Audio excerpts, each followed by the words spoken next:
bebas, sedangkan masih ada di Jawa, masih ada Sumatera mungkin masih ada, yang banyak ini adalah di NTT NTB. Sehingga bagi mahasiswa yang ada di NTT dan NTB ini kejadiannya masih cukup banyak, sehingga nanti kalau pulang atau bagaimana ketemu kasusnya bisa buat untuk skripsi penelitian di sana. Bagaimana cara diagnosisnya nanti saya sampaikan.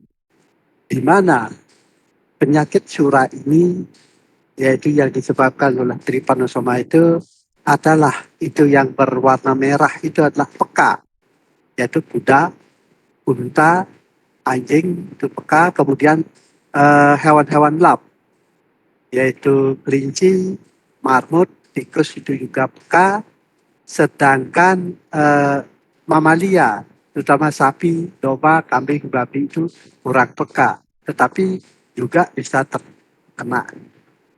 Bagaimana perbedaan itu nanti kita bahas lebih lanjut.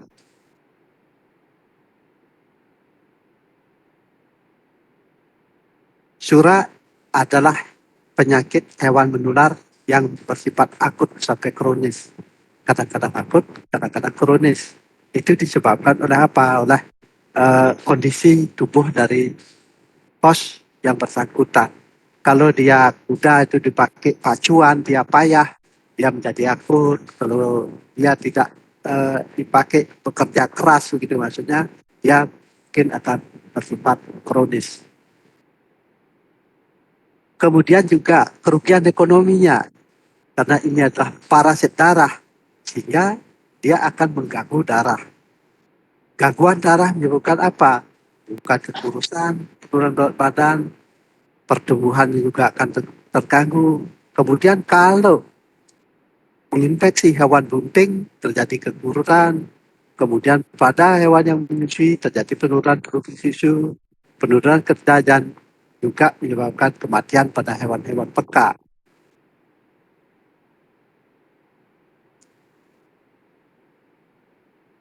Selain itu, penyebab Sura di Indonesia yaitu untuk kuda itu disebabkan oleh Trypanosoma epansi. Sedangkan predileksinya ini walaupun parasit darah, tetapi dia bukan berada bereaksi dalam darah. Dia di dalam plasma darah, bukan pada eritrositnya. Dia pada plasma darah. Kemudian hewan yang peka, yang peka atau rentan yang mana? Itu hampir semua hewan berdarah panas, kecuali bangsa unggas sampai saat ini belum pernah dilaporkan. Tetapi derajat kerentanannya ini sangat tergantung pada spesies. Karena apa? Seperti saya katakan tadi, hewan berkuku satu, kuda paling rentan. Kemudian onta, anjing, hewan lap itu semua juga sangat rentan. Tetapi hewan pemamah biak, seperti sudah saya katakan tadi, seperti kerbau, sapi, domba, kambing, dan babi itu kurang rentan. Sehingga ini menjadi vektor dari penyakit Sura pada hewan berkuku satu, anjing dan onta. Pada hewan kurang rentan, dia juga bisa bersifat menjadi akut. Karena apa? Seandainya hewan-hewan tersebut menderita kekurangan makan, yaitu kerja berat, sehingga timbul gejala Sura hampir seperti hewan yang peka.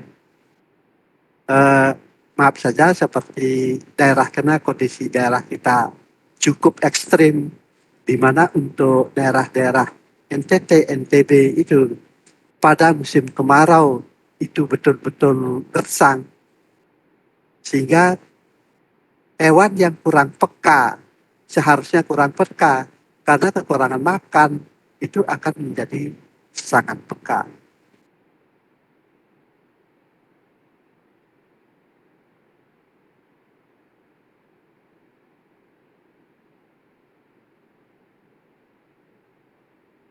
Cara penularannya bagaimana? Ini cara penularannya melalui vektor secara mekanik. Ingat, vektor mekanis, yaitu anoples, lalat penghisap darah, ginjal, juga penyebaran Sura. Kalau untuk Jawa Timur yang paling dekat dengan Bali itu adalah Banyuwangi. Di sana masih ada Sura, tetapi karena lalat nyamuk itu dari Jawa untuk ke Bali yang membawa Trypanosoma itu jaraknya cukup jauh, yaitu penyeberangan hampir 1 jam, sedangkan Trypanosoma itu hanya bisa hidup di dalam proboscis dari host itu selama 30 menit. Sehingga Trypanosoma kalau ada ditularkan dari Jawa ke Bali itu tidak memungkinkan. Karena apa? Karena mati di perjalanan. Karena perjalanan lebih dari 30 menit itu Mas. Ini vektor mekanik. Kemudian gejala klinis. Gejala klinis pada hewan yang peka, yaitu kuda, onta, dan anjing, yaitu masa inkubasinya 2 minggu, yang didahului dengan terjadinya demam. Mengapa terjadi demam? Seperti sudah diketahui bahwa ini adalah parasit darah. Dia selain akan memakan protein darah sehingga darah lama hidupnya berkurang, kemudian sel darahnya berkurang sehingga peredaran suhu tubuh itu akan berkurang sehingga terjadilah demam. Karena fungsi darah adalah mengatur suhu tubuh salah satunya. Kemudian gejala umum itu demam intermittent, lemah, lesu, anoreksia, kemudian pulih, kemudian anemia. Mungkin perlu diketahui di sini mengapa di sini demamnya dia khas, yaitu intermittent. Sekarang demam, besok hilang lagi seminggu demam lagi. Ini sehubungan dengan siklus hidup dari Trypanosoma, di mana dia kadang-kadang juga masuk ke dalam organ endotel pembuluh darah. Pada saat masuk, ya mungkin tidak, darahnya tidak begitu diganggu secara cukup ekstrim sehingga panasnya normal lagi. Tetapi seandainya dia keluar lagi makan protein darah, darahnya akan berkurang secara ekstrim sehingga terjadi demam lagi.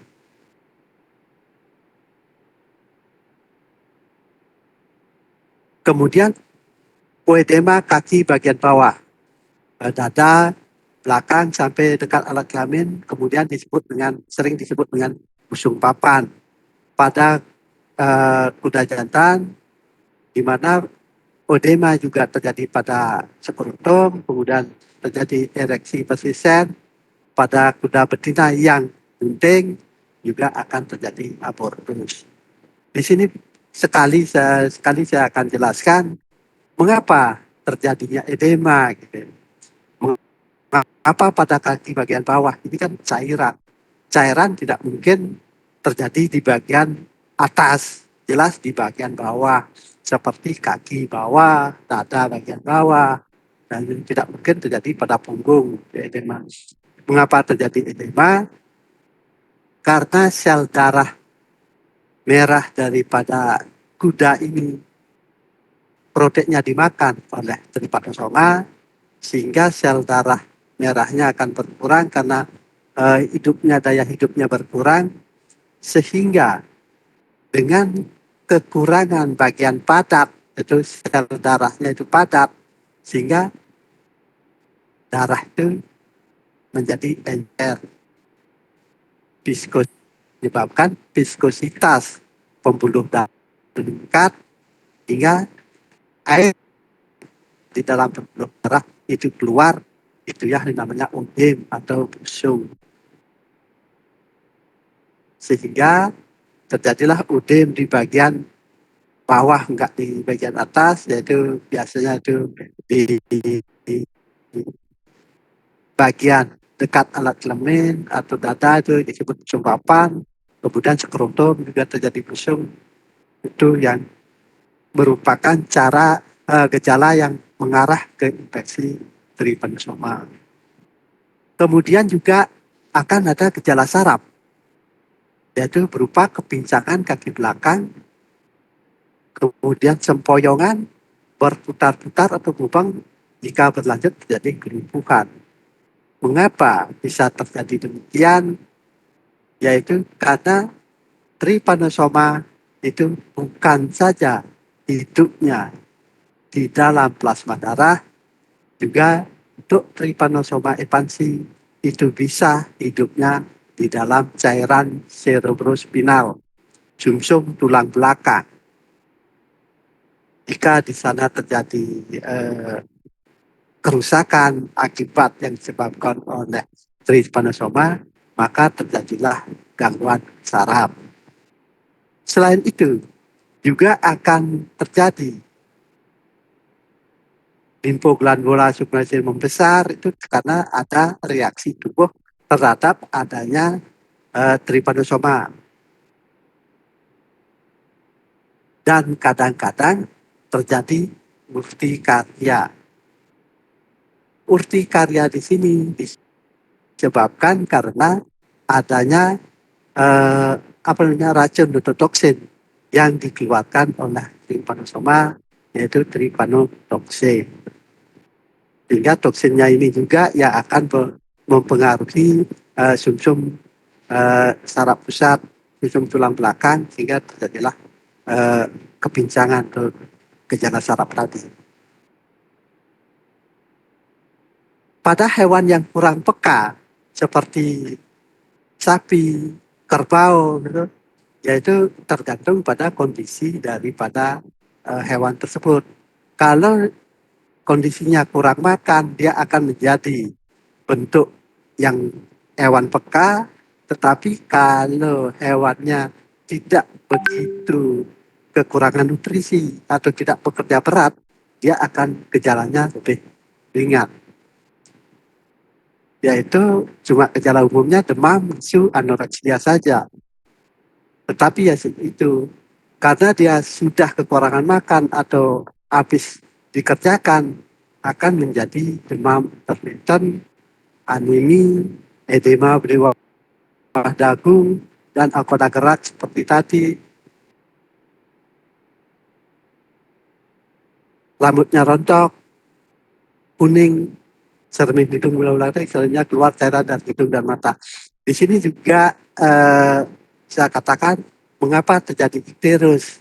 Itu terjadi karena banyaknya darah yang eritrosit atau butir-butir darah yang rusak, sehingga banyak rusaknya darah menyebabkan hati yang salah satu fungsinya adalah destruksi eritrosit itu menjadi kewalahan. Dia tidak mampu merubah him menjadi hemoglobin. Kemudian himnya akan dibuat menjadi empedu, globinnya dikembalikan ke dalam tubuh menjadi protein. Itu nggak bisa karena terlalu banyaknya eritrosit yang rusak. Sehingga himnya daripada darah itu beredar kembali bersama darah, sehingga timbullah gejala ikterus atau kekuningan selaput lendir yang terlihat dengan terjadinya kekuningan selaput lendir. Tidak jarang Kerbau suka makan tanah karena ini dia membutuhkan banyak mineral, yaitu terutama Fe. Kenapa? Karena darahnya yang banyak yang rusak, jadi banyak kekurangan Fe. Sehingga itu di banyak kejadian bahwa hewan-hewan tersebut sering makan tanah dia untuk menambah pemasukan mineral. Sama seperti pada kuda, onta, dan anjing, apabila trypanosoma sudah masuk ke cairan cerebrospinal, maka timbul gejala saraf, poyongan, bertukar dan kejang-kejang. Sama saja seperti patologi anatomi sudah jelas. Pada kasus akut tanpa perubahan yang nyata karena belum terjadi perubahan karena kasusnya akut. Tetapi pada anjing dan kucing pernah dilaporkan terjadi pembesaran limpa dan kenyal limpa. Ini terjadi karena limpa dan limpa adalah organ-organ pertahanan tubuh primer. Sehingga dia pertama kali dirangsang untuk berusaha mengeluarkan, menetralisir daripada trypanosoma. Sehingga dia pekerjaannya berat, sehingga menjadilah membesar. Kemudian pada kasus kronis jelas sudah menjadi kurus, anemia, usung seperti gelatin di bawah kulit, cairan serosa pada organ badan, dan perikardium pedikip pada selaput lendir dan selaput serosa. Itu karena terjadinya keluarnya cairan dari pembuluh darah. Seringkali ditemukan kelukaan lidah dan lambung. Itu terjadi karena asidosis darah itu mengalami asam. Dan yang paling sering ditemukan yaitu pada lidah dan pada lambung.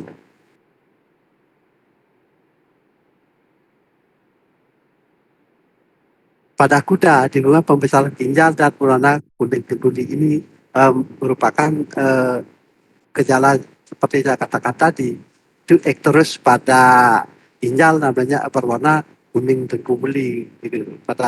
Pada selaput lendir disebut ekterus, pada ginjal disebut kuning tengkumeli, bahkan istilah. Diagnosisnya bagaimana? Ini mungkin perlu diperhatikan, yaitu dengan pemeriksaan darah natif. Inilah satu-satunya protozoa darah yang bisa diperiksa secara natif. Karena apa? Karena protozoa ini seperti saya katakan tadi, hidupnya bukan di dalam sel darah. Dia hidupnya itu di luar sel darah, yaitu pada plasma darah. Kemudian karena dia bergerak, maka pergerakannya itu akan, kalau di bawah mikroskop itu diperiksa secara natif, dia akan terlihat flagelanya itu seperti benang itu bergerak ke sana kemari. Juga sel darahnya akan bergerak nggak karuan. Kemudian pemeriksaan ulas darah tipis ya sudah mungkin untuk semester ini nggak pernah dilakukan karena kita nggak bisa praktik secara langsung. Itu bisa dilakukan juga, bisa pemeriksaan ulas darah tebal, itu sama saja sebenarnya. Kalau darah tipis nggak perlu, sel darahnya nggak perlu kita lisiskan dulu, sedangkan kalau ulas darah tebal itu darahnya kita lisiskan karena parasitnya ada di luar darah, sehingga parasitnya itu akan bisa kita lihat. Pemeriksaan sediaan sentrifuge seperti apa yang sudah saya katakan juga, bahwa kalau darah disentrifuge, sel darahnya akan mengendap, sedangkan plasmanya akan naik. Sedangkan trypanosoma hidup dalam plasma, sehingga plasmanya, kalau plasmanya kita periksa, juga bisa ditemukan trypanosoma. Dan yang terakhir yaitu pemeriksaan mitohematokrit centrifuge.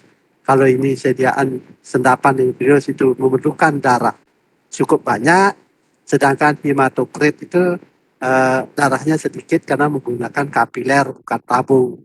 Kalau pemeriksaan darah endapan sentrifuge menggunakan tabung, sedangkan pemeriksaan hematokrit ini menggunakan pipa yang ukurannya sangat kecil. Sama aja. Kemudian diagnosa yang lain juga bisa dilakukan dengan menggunakan uji biologis karena hewan-hewan lab cukup peka, yaitu dengan cara suntikkan setengah mili darah yang diinduksikan lewat intraperitoneum atau subkutan, sehingga trypanosoma akan berkembang di dalam tubuh, kemudian diperiksa secara cara yang tadi. Pengobatan. Pengobatan ini sampai saat ini itu untuk trypanosoma itu tidak boleh terus-menerus. Artinya tidak boleh menggunakan salah satu obat terus-menerus karena sampai saat ini hasilnya kurang memuaskan karena resistensi.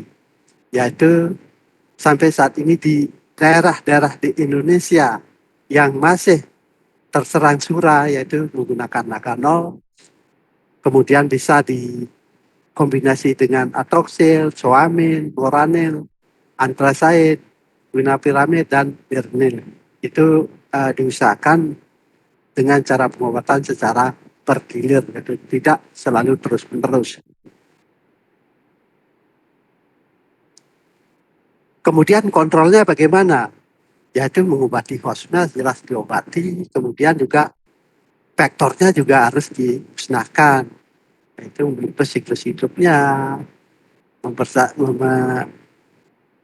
jaga kebersihan kandang, dan penyemprotan kandang secara teratur terus-menerus.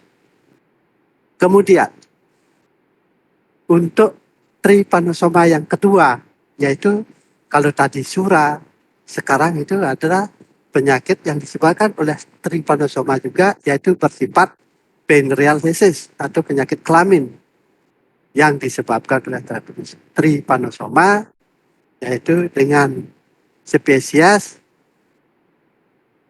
yaitu dan ini menyerang kelamin dengan penyebab yaitu equiperdum. Itu di mana? Predileksi pada trypanosoma ini yaitu pada hewan betina, yaitu pada saluran kelamin betina, vulva, vagina, dan uterus, sedangkan pada jantan yaitu spermatozoa, exudat, mucosa, penis, dan perineum.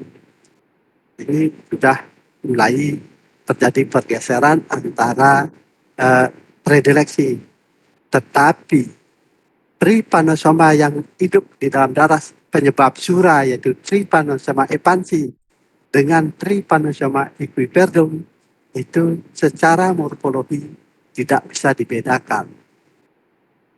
Sehingga kalau gejalanya tidak khas pada saluran kelamin, itu mungkin sangat bisa menirukan dengan trypanosoma epansi penyebab sura. Kemudian untuk gejala lainnya, untuk duren, yaitu gejala umum adalah konjungtivitis, anemia, demam intermittent, juga sama, penurunan progresif kondisi tubuh, kurus, tetapi nafsu makan tetap baik. Di sini menandakan selain trypanosoma equiperdum berpredileksi pada saluran kelamin, dia juga pernah atau akan berpredileksi di dalam plasma darah. Dan gejala khas lainnya patognomusnya ini ada ditemukan adanya edema pada kulit disebut dengan silver dollar plaque, yaitu ditemukan pada kulit, dan itu berlangsung tidak lama, 3-7 hari. itu yang mengarahkan diagnosenya ke trypanosoma sebab equiperium, Duren. Kemudian yang aneh lagi, lesi pada alat kelamin berupa edema bisa sembuh tanpa pengobatan dan bisa muncul berulang-ulang.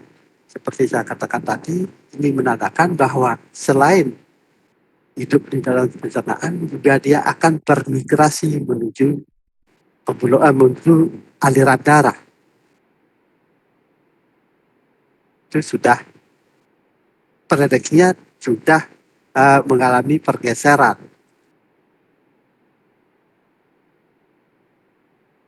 Kemudian juga kadang-kadang terjadi gangguan saraf.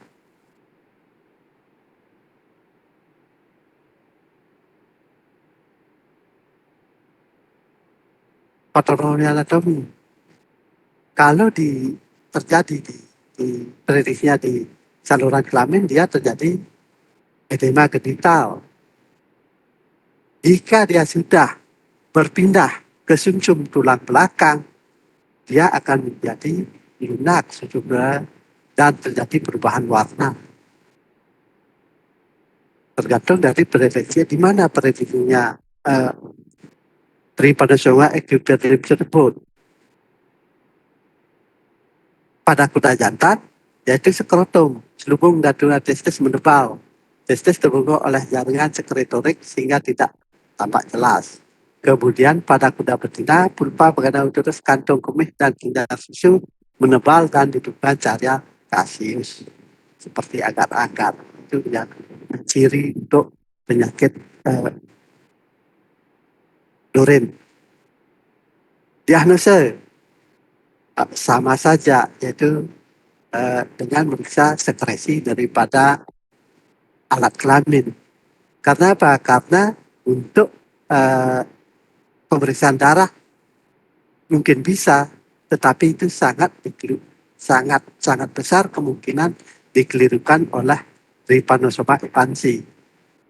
Karena sangat mirip dengan trypanosoma epansi dan trypanosoma brucei yang memang hanya bisa hidup di dalam plasma darah.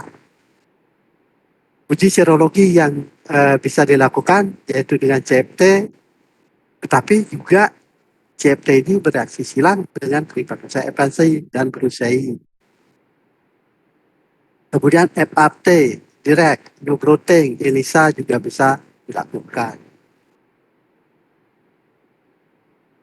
Sedangkan pengobatan menggunakan obat-obat trypanosoma epansi tadi, surat tadi, tetapi sampai saat ini hasilnya itu bervariasi dan masih terjadi kekambuhan. Sedangkan kontrolnya bagaimana? Yaitu dengan karantina dan uji serologi. Saya ingatkan sekali lagi bahwa Duren dan ini yang satu lagi, Nakana ini belum ada di Indonesia, sedangkan Sura sudah ada di Indonesia. Ini siapa tahu nanti kalau ada gejala demikian mungkin ada masuk infeksi baru lagi.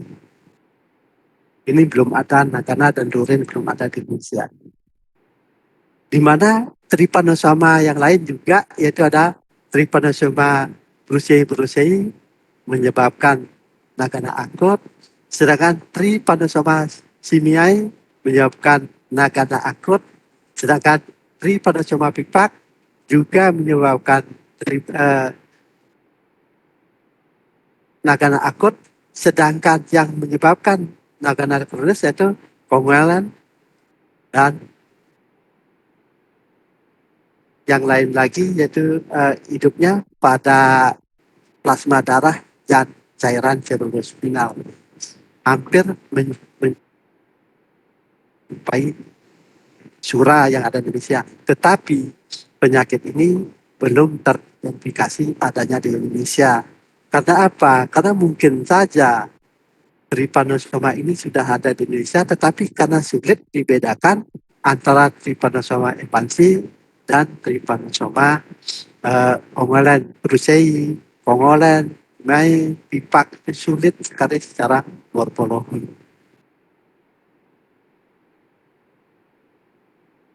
Sedangkan vektornya yaitu laklat, Glossina, dan Tabanus, juga Pseudomopsis, yaitu semuanya lalat penyerap darah.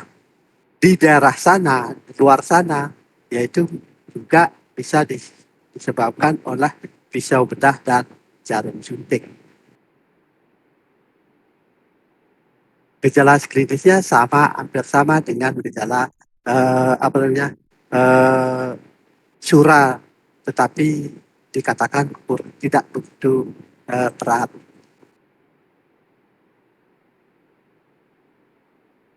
Itu yang mungkin yang bisa sampaikan untuk Trypanosoma. Masih ada yang perlu kita diskusikan sebelum saya lanjutkan.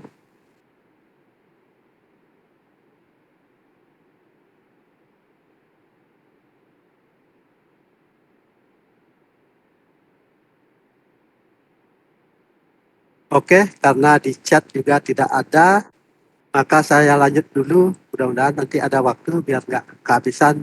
Ini saya percepat saja karena nanti ada yang membantu saya untuk menjelaskan, yaitu babesiosis disebabkan sinonimnya red water, Texas fever.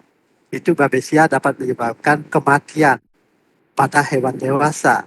Tetapi dia juga yang dewasa lebih tinggi ketimbang yang masih muda. Ini kebalikan dari infeksi penyakit yang lain. Biasanya yang anak-anak lebih tinggi daripada yang dewasa. Karena apa? Karena di sini ada anggapan bahwa pada umur yang masih kecil itu hewannya akan mendapat kekebalan atau maternal antibody dari induknya.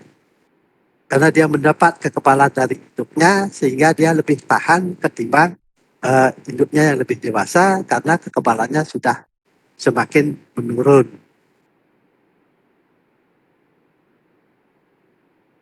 Sehingga dampak yang ditimbulkan apa dari infeksi Babesia ini? Yaitu penurunan produksi tenaga kerja dan pengaptiran karkas.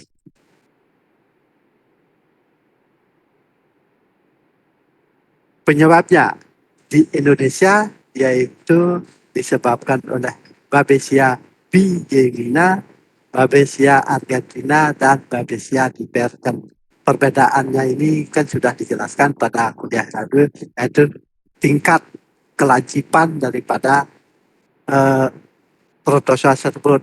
Dia lancip, apa mendatar, apa sangat lancip. Kemudian pada kuda diduga itu juga disebabkan oleh Babesia cabali. Nah, ini kan sudah ada dua yang berbeda, ini kurang lancip, ini sangat lancip. Itu membedakan spesies. Itu dibicarakan pada semester yang lalu.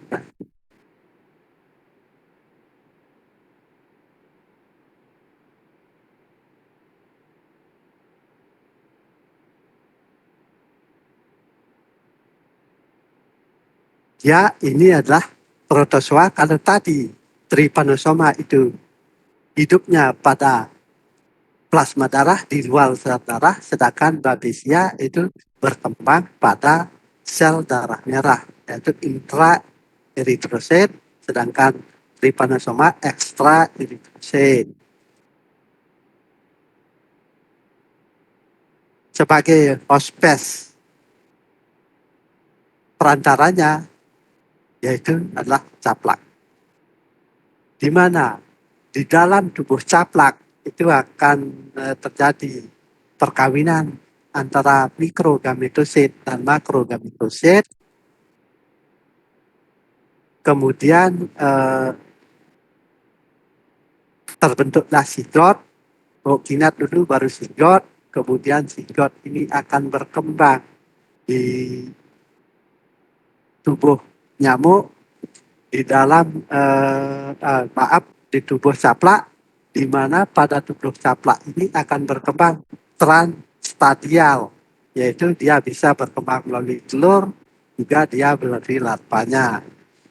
Kemudian dari larva itu mengalami sporogoni, yaitu sporosetnya akan berada di dalam kelenjar saliva, dan kemudian kalau caplak ini menghisap sapi lagi, maka sporozoit akan masuk ke dalam tubuh eh, daripada sapi, sehingga terjadilah infeksi dari Babesia.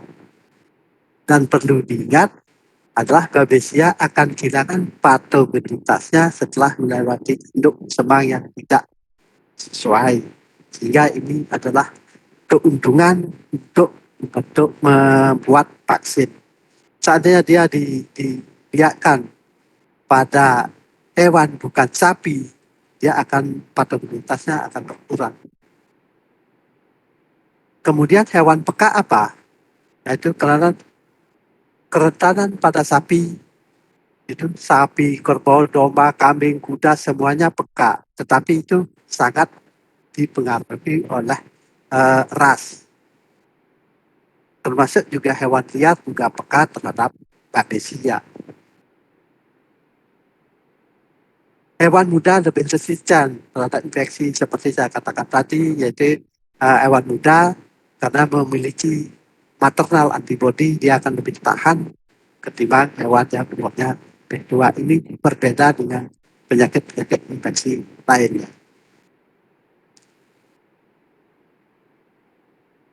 Seperti saya katakan tadi, bahwa caplak ini ada berumah satu, juga transopareal ya. Kalau berumah dua, dia stake on stake, ada setiap stadiumnya dia sebagai itu bersifat efektif, sehingga tidak salah nanti kalau sudah belajar di Kesmapet, undang-undang veteriner biasanya, yaitu salah satu syarat yang paling saya masih ingat, yaitu kalau mengimpor sapi dari daerah tertular Babesia ke daerah bebas Babesia, ditemukan satu caplak, maka semua hewan yang ada pada kapal itu harus dimusnahkan. Pokoknya serem sekali. Alasannya apa? Itu karena itu satu caplak bisa berkembang menjadi 10.000, sehingga satu caplak yang terinfeksi sekali beranak aja sudah menjadi 10.000 anak yang infektif. Itu makanya bunyinya undang-undang itu demikian. Gejala klinisnya bagaimana? Tadi sudah dijelaskan red water disease. Ingat, itu adalah merupakan gejala khasnya dia, itu panas tinggi. Yaitu terjadi red water, yaitu adalah kemihnya menjadi merah. Itu pernapasannya cepat dan sesalah dan gejala salap juga. Mengapa terjadi red water ini pada saat ini? Dia akan menyebabkan pecahnya pembuluh darah di dalam kantong kencing, hingga terjadilah red water. Kadang-kadang juga terjadi diare, konstipasi, warna basah coklat kekuningan. Warna basah ini kan sangat ditentukan oleh adanya empedu, karena darahnya rusak sehingga empedunya makin banyak terbentuk, sehingga dia semakin pekat, sehingga warnanya tidak kekuningan saja, menjadi sampai kecoklatan karena bercampur juga dengan darah.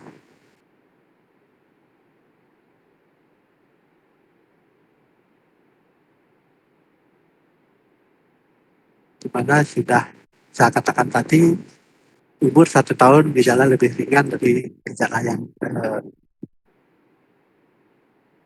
kemudian patologinya bagaimana?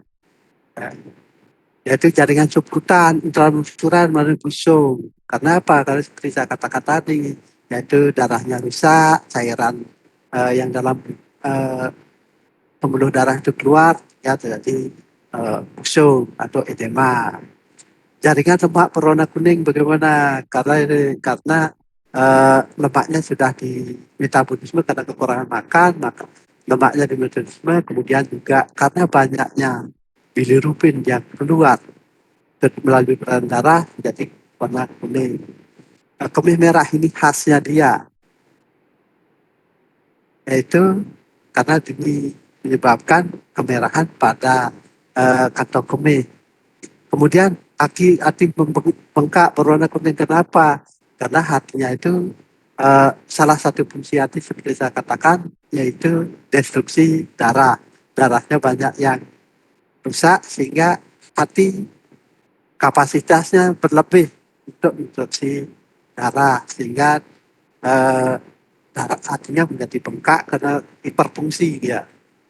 Kemudian hemnya dia beredar ke dalam peredaran darah sehingga menjadilah eh, kekuningan. Empedu banyak terproduksi sehingga kantong empedu penuh sehingga jadilah kebengkakan kantong empedu dan berwarna kehitaman. Ginjal membesar, coklat tua dan jatuh lebat sekelilingnya mengalami busung. Gastroenteritis, peradangan pada usus, bintik pada epi dan endokardium karena jantungnya terlalu berat untuk memompa darah. Diagnosisnya bagaimana? Diagnosisnya ya karena ini ya hidup di dalam darah, tidak mungkin secara natif. Itu harus dengan ulas darah tipis, ulas darah tebal, atau sentuh organ atau otak, terutama otak. Serologis juga bisa CFT, MAT, mungkin ELISA juga bisa asalkan ada konjugatnya sudah ada. Kemudian untuk yang terakhir apa namanya protozoa yang menginfeksi mamalia yaitu Theileriosis dengan sinonim turning sickness. Itu kerugiannya selain kematian, produksi dan pengambilan gas karena kurus ya petir. Etiologi yaitu disebabkan oleh Theileria parva menyebabkan kematian sampai 80 sampai 100%, Theileria annulata itu 10 sampai 90%, sedangkan Theileria mutan itu hanya persen. Sehingga ini yang mungkin bisa ditautak-atik jadi vaksin. Morfologinya ya itu seperti sudah diperlihatkan di sini bentuknya opal, piriform seperti buah pir karena berbentuk koma, menyurupi nasrana itu artinya tidak jelas. Maaf aja di sini saya menyinggung mengenai anaplasma. Karena apa? Karena dulunya anaplasma itu kita ajarkan di parasit mengenai apa namanya tentang rickettsia. Tetapi akhir-akhir ini rickettsia itu sudah diambil alih oleh bakteriologi. Maka nanti di belakang saya akan sebutkan nanti ada beberapa penyakit yang dulunya kita ajarkan, kita sekarang serahkan ke bakteri.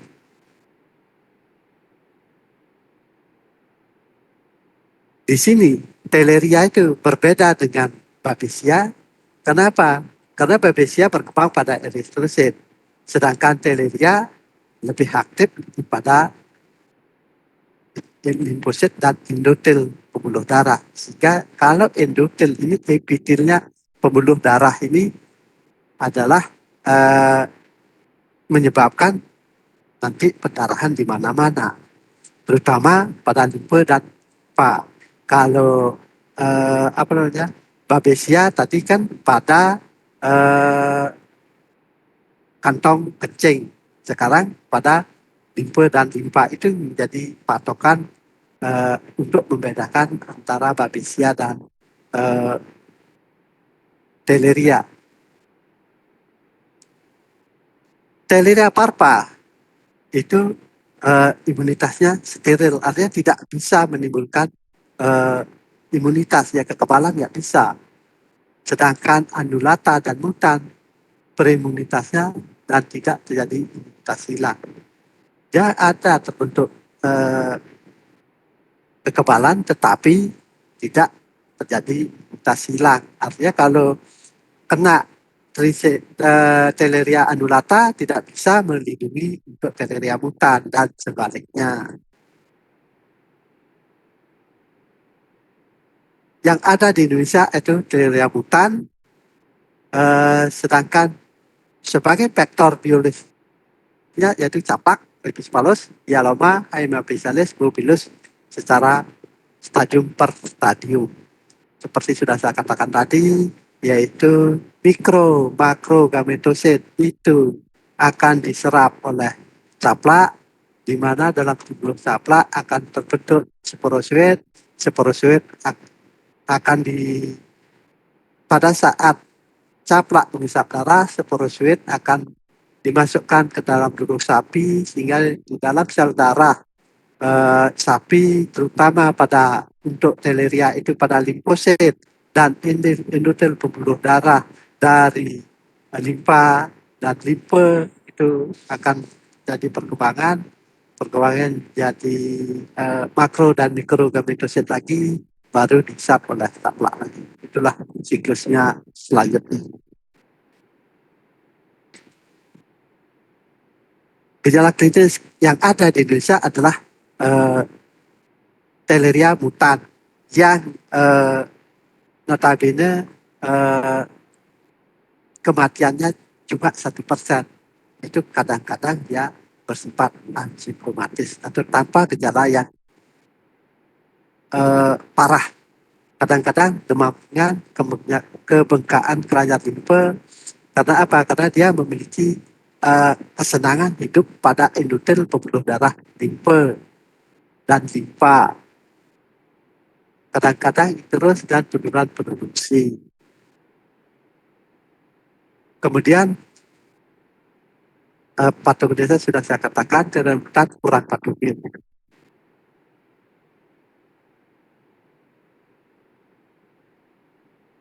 Di sini untuk membedakan dengan Babesia, kalau Theileria itu pada limfa, di sana tempat perkembangannya lebih bagus, sedangkan pada Babesia pada kantong kencing.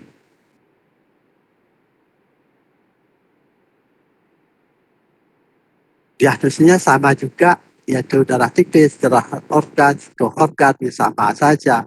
Serologisnya juga sama dengan Theileria. Pengobatan di sini pengobatan dengan preparat serupa yaitu tetracycline, pamaquine, primaquine bisa dilakukan. Itu semuanya adalah derivat-derivat dari sulfa. Kemudian pencegahannya dengan kontrol caplak. Oke, sudah selesai untuk protozoa darah untuk mamalia. Sekarang saya tinggal menjelaskan protozoa untuk unggas yang ada 3, yaitu Lycosetozoon, Plasmodium, dan Haemoproteus. Mungkin ada yang belum dipahami. Kalau bisa saya jelaskan, saya akan jelaskan lebih lanjut siapa mau.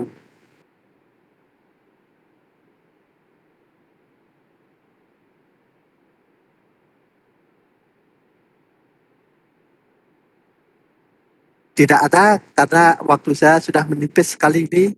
Saya lanjut dulu, yaitu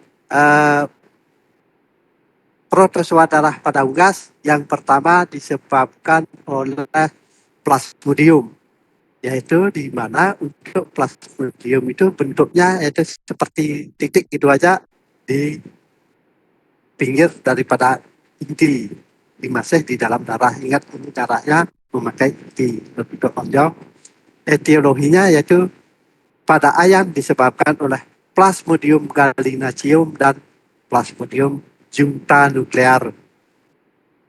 Itu dua spesies yang sudah teridentifikasi di Indonesia dan sering menyebabkan penyakit pada ayam di Bali. Unggas peka, yaitu ayam, kalkun, bebek, angsa, dan burung liar lainnya. Sehingga inilah menyebabkan penyakit ini kalau sudah terjangkit pada suatu daerah, dia akan cepat sekali berkembang. Karena apa? Karena ini peran dari burung liar.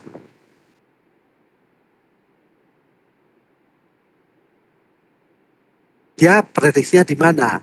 Itu prediksinya pada sel darah merah dan endotel. Sehingga nanti kalau sudah ada kata-kata endotel di sini, nanti jelas akan terjadi pendarahan pada berbagai organ tempat predileksinya. Cara penularannya yaitu melalui nyamuk. Nyamuk penghisap darah semuanya bisa menularkan dari eh, malaria unggas sebab plasmodium ini.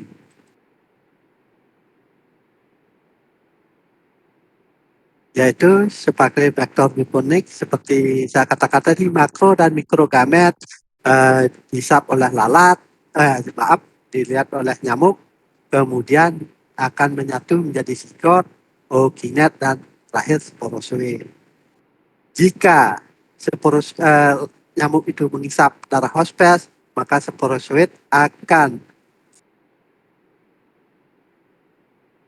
memasuki sel endotel atau hematopoietik atau jaringan juga dan berkembang menjadi mikro dan makro gametosit dan kembali lagi dihisap oleh vektor, terjadilah siklus seperti tadi. Gejala klinisnya bagaimana? Ingat ini, plasmodium itu demam intermitan. Mengapa terjadi demam intermitan? Seperti saya sudah katakan tadi. Kemudian mengapa terjadi kelumpuhan? Karena dia akan endotel pembuluh darah, kapiler otak, terjadi stroke lah, stroke. Kemudian akan terjadi kelumpuhan. Dia karena endotel pembuluh darah otak pecah, darahnya keluar. Kemudian kalau gejala klinis Plasmodium subclavicular itu asimptomatis, itu cuma terjadi lebah dan lesung itu. Sehingga banyak kejadian pada kakak-kakak kelas sana, yaitu untuk kasus kutil itu dikirain hewannya sehat, tetapi ternyata pada pemeriksaan darahnya ditemukan plasmodium. Itu sering. Jadi patologi anatomi itu ada perbedaan di mana pada limpa membesar, ada pigmennya. Itu mengapa? Limfa itu adalah organ pertahanan seperti saya katakan, organ pertahanan primer, sehingga itu yang pertama akan membesar. Kemudian hatinya juga membesar karena dia hiperfungsi daripada hati, mendestruksi darah. Kemudian jantungnya juga akan mengalami eh, perubahan karena dia berat memompa darah karena darahnya berkurang, sehingga harus satu-satunya cara untuk menanggulangi kekurangan oksigen atau nutrisi harus darahnya dipercepat, sehingga jantung juga akan dipercepat lebih payah. Ginjal membesar karena dia juga akan berkembang pada endotel pembuluh darah. Yang otak juga seperti yang pertama yang sudah saya katakan, yaitu otaknya terjadi eh, perkembangan pada endotel pembuluh darah otak sehingga terjadilah udin pada otak. Karkasnya artritis. Diagnosisnya bagaimana? Ulas darah, yaitu darah tipis, darah tebal boleh saja. Sentuh organ juga boleh. Kemudian dengan pengobatan juga seperti obat-obatnya untuk protozoa lainnya, yaitu vinagre, kloroquine, paludrin, pirimetamin, sulfadiazin, karena semuanya adalah preparat-preparat sulfat. Juga ini juga bisa digunakan kinin, kan obat Cina. untuk plasmodium pada manusia. Kontrolnya bagaimana? Karena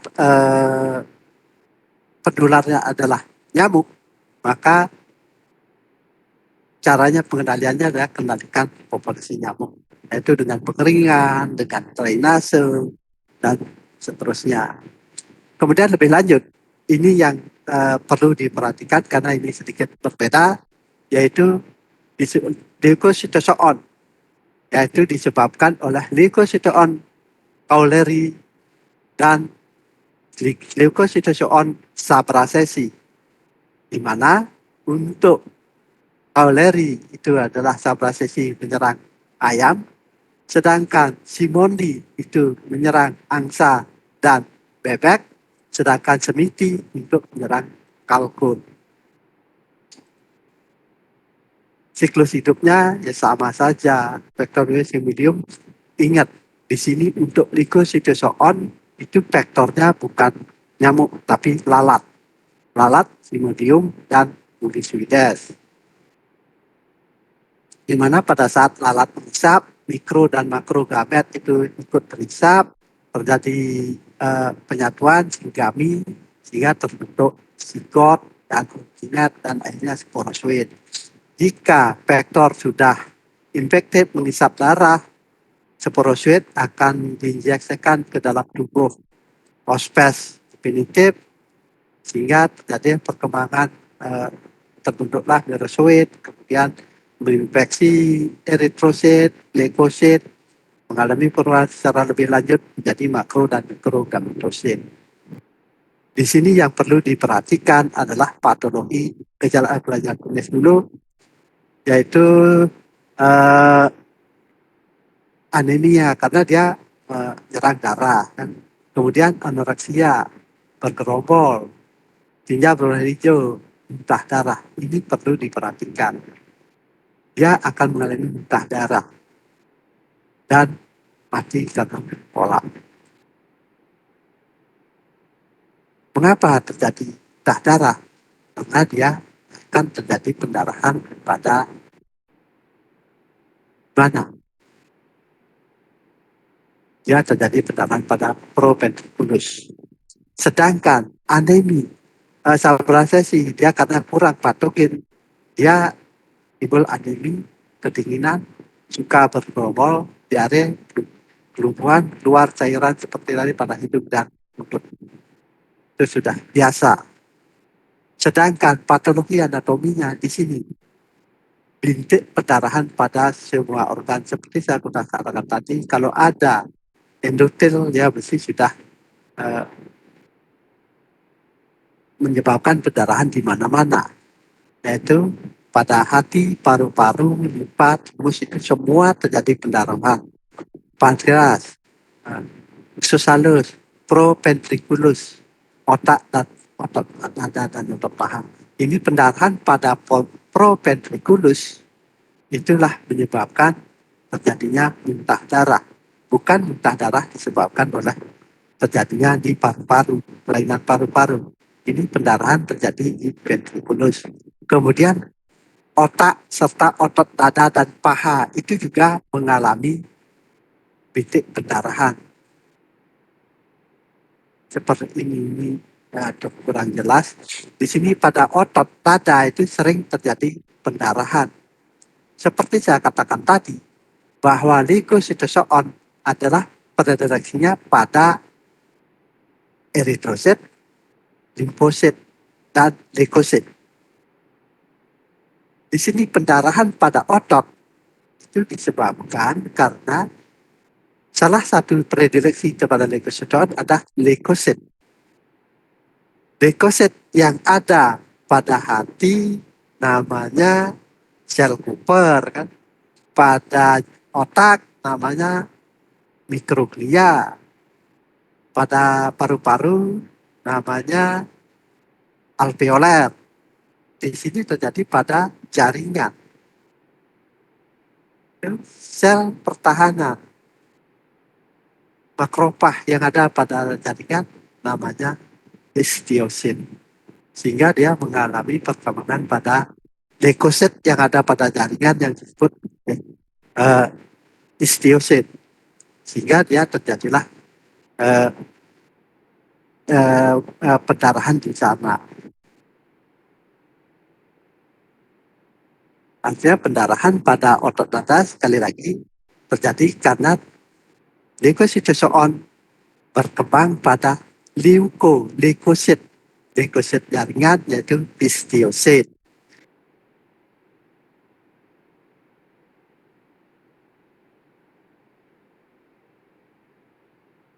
Diagnosanya ada sama, yaitu uh, pemeriksaan ulas darah tipis, ulas darah tebal, sentuh organ juga bisa. Sediaan histopatologi juga sering kan. Pengobatan sama saja dengan yang lain. Sedangkan pencegahannya karena dia berkembang lewat lalat, maka lalat harus kandang harus dijauhkan dari lalat.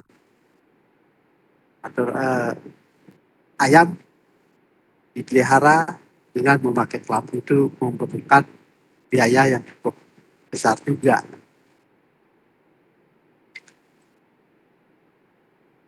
Yang terakhir, karena waktu saya sudah lebih 5 menit, yaitu malaria unggas yang disebabkan Haemoproteus.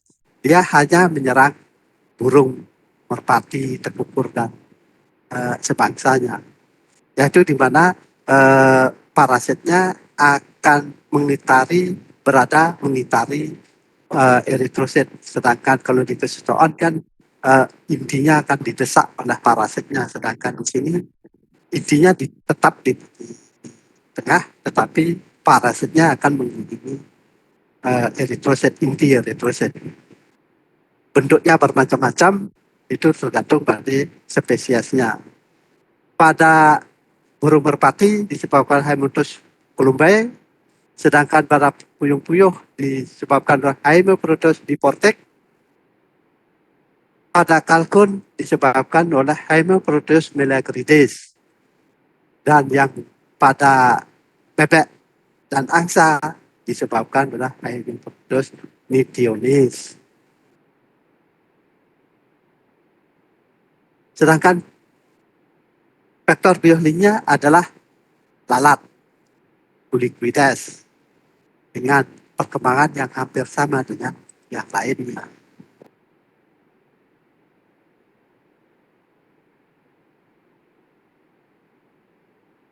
Gejalanya itu tidak menciri. Tetapi yang paling jelas gejala umum yaitu kurang lincah, memisahkan diri dari kelompoknya, bahu dipendekkan, itu selalu di pojok, itu anoreksia, diare berwarna hijau, dan endapan putih. Selain itu juga mengalami kekurusan. Kalau nanti disuruh mencari Haemoproteus itu di pasar burung, itu semuanya itu sudah terkena pada Haemoproteus. Kemudian diagnosisnya bagaimana? Yaitu dengan pemeriksaan ulas darah. Pengobatannya sama.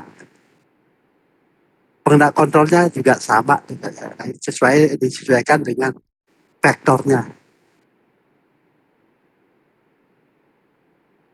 Oke, di sini yang terakhir yaitu dulunya Phylum Ciliopora, yaitu yang terdiri dari kelas Cynidopora Phragminopora, yaitu genus Balantidium, itu masih dipelajari untuk parasit, termasuk dalam mata kuliah parasit.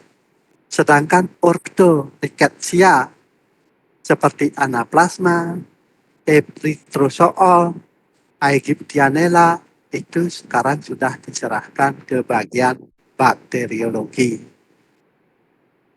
Itu mungkin yang bisa saya sampaikan hari ini, karena waktu saya sudah habis.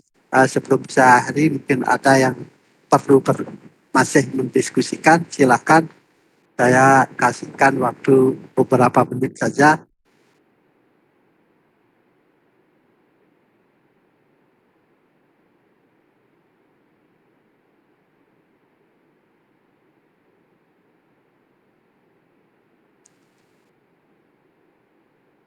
Oke, tidak ada. Terima kasih. Eh, Sekarang saya lanjutkan ke apa namanya kelompok yang mendapat tugas presentasi saat ini kalau tidak salah yaitu leukocytosis dan babesiosis. Ya, saya tadi sudah percepat sedikit. Untuk yang mendapat tugas, silahkan masuk share konten.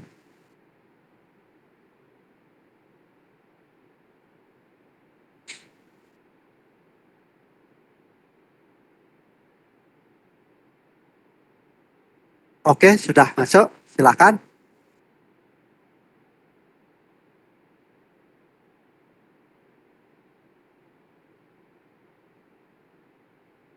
Halo, suaranya belum kedengaran? Tes, apakah suara sudah terdengar? Sudah. Baik, terima kasih kepada Dok Oka selaku dosen pengampu mata kuliah ilmu parasiter veteriner. Di sini kami dari kelompok 8A hari ini akan mempresentasikan mengenai leukositozoonosis, yaitu parasit darah pada unggas. Adapun kelompok kami terdiri dari 3 orang, yakni saya sendiri, Chrisel Fiorel dengan NIM akhir 007, Junita Marzelona dengan NIM akhir 026, dan Vincentius Paulo Ginotra dengan NIM akhir 027. Boleh di next? Adapun pada hari ini kita akan membahas mengenai zoonosis yang terjadi pada unggas dengan 3 topik bahasan. Yang pertama yakni etiologi yang dimulai dengan pendahuluan dan juga morfologi dari protozoa yang menyerang dan mengakibatkan leukositozoonosis. Kemudian epidemiologi yang akan membahas mengenai siklus hidup, cara penularan dan distribusi penyakit. Serta yang terakhir adalah pengenalan penyakit yang akan menjelaskan mengenai gejala klinis dan patologi anatomi dan juga pengobatan dan terapi dari leukositozoonosis. Boleh di next? Oke. Baik, kita mulai dari yang pertama yakni etimologi. Untuk leukositozoonosis sendiri ini merupakan parasit darah yang terjadi pada unggas yang diakibatkan oleh protozoa Leucocitozoon species. Nah, leukositozoonosis ini menyerang unggas dan yang paling rentan adalah ayam, unggas air seperti bebek, kemudian itik dan juga angsa dan juga kalkun. Di mana masing-masing hewan ini memiliki spesies leukositozoonosis yang berbeda-beda. Seperti misalnya pada ayam umumnya diserang oleh Leucocitozoon caulerei, Scoutedeni, dan juga Saprazezi. Pada unggas air yakni Leucocitozoon simondi, pada kalkun Leucocitozoon smithi. Di Indonesia sendiri protozoa Leucocitozoon yang sering menyerang pada peternakan ayam adalah Leucocitozoon caulerei dan juga Leucocitozoon saprazezi. Untuk faktor penyebab dari penyakit ini yakni lalat hitam atau Simulium species dan juga serangga penggigit yakni Culicoides species yang mana kita dapat lihat pada gambar di sebelah kanan. Dan di sebelah atas itu ada gambaran dari burung elang yang sedang diserang oleh lalat hitam yang mana bisa saja protozoa ini dapat menyerang burung elang tersebut dan menyebabkan penyakit leukositozoonosis. Untuk leukositozoonosis ini merupakan penyakit musiman yang biasanya terjadi pada musim pancaroba, yang mana hal ini terjadi akibat dari siklus hidup vektor, yakni lalat hitam dan juga serangga penggigit yang biasanya memang hidup di daerah genangan air. Dan untuk leukositozoonosis ini lebih sering menyerang unggas muda dibandingkan unggas dewasa. Dengan unggas muda biasanya akan bersifat akut, sedangkan pada unggas dewasa bersifat kronis. Boleh di next? Nah, untuk leukositozoonosis ini dari morfologinya, protozoa leukositozoon terdiri atas gamon-gamon dewasa bulat dengan ukuran 15,5 kali 15,0 pimeter. Dengan sel induk semang berbentuk bulat dengan diameter kurang lebih 20 pimeter. Dengan inti sel induk semang membentuk pita gelap, memanjang, dan mengambil bagian kira-kira sepertiga keliling parasit Leucocitozoon species. Yang mana gambaran dari morfologi dapat kita lihat pada ulasan darah yang ada di gambar sebelah kanan, yakni makromegatosit dewasa dari Leucocitozoon species. Untuk predileksinya sendiri ini biasanya ada pada sel darah putih, dan dapat ditemukan pada organ-organ yang berisi darah, sehingga biasanya dapat ditemukan sampelnya melalui organ hati, ginjal, paru-paru, dan juga organ lainnya yang berisi darah. Untuk materi selanjutnya akan dilanjutkan oleh teman saya. Terima kasih. Baik, terima kasih Sisil atas kesempatannya. Pada pembahasan kali ini, saya akan membahas mengenai siklus hidup, cara penularan, dan distribusi penyakit. Nah, untuk siklus hidup sendiri, seperti yang teman-teman dan Dok Oke bisa lihat di layar, untuk siklus hidupnya, untuk siklus hidup leukocytosis ini itu ada dua siklus. Yang pertama siklus seksual dan aseksual. Nah, untuk siklus aseksual sendiri itu terjadi di dalam tubuh inang seperti pada ayam, bebek atau unggas lainnya. Nah, sedangkan untuk siklus seksual ini itu terjadi pada vektor Qualiquidis dan Symbiote. Nah, untuk siklus seksual itu dimulai pada saat lalat sudah aktif untuk mengisap darah. Nah, sporozoid kemudian terbebas bermigrasi ke glandula salivaria. Kemudian sporozoid yang ada di dalam glandula salivaria ini kemudian ikut beredar bersama peredaran darah, itu akan ikut beredar ke dalam peredaran darah dan berkembang membentuk skison. Nah, ada dua tipe skison. Yang pertama ada skison hepar dan megaloskison. Untuk skison hepar sendiri itu beredar langsung menuju ke hati dan berkembang di sel-sel putar hati. Sedangkan untuk megaloskison sendiri itu beredar langsung ke sel darah seperti sel limfoid dan sel makrofag. Nah, kemudian skison ini akan mengalami robek. Kemudian mengalami robek dan membentuk mikrogamet dan makrogamet. Kemudian mikrogamet akan secara aktif mencari dan membuahi makrogamet. Kemudian melakukan perkawinan dalam tubuh lalat. Kemudian hasil perkawinan ini menghasilkan zigot. Kemudian zigot ini berbentuk bulat, akan mengalami perubahan bentuk menjadi panjang dan bergerak menjadi ookinet.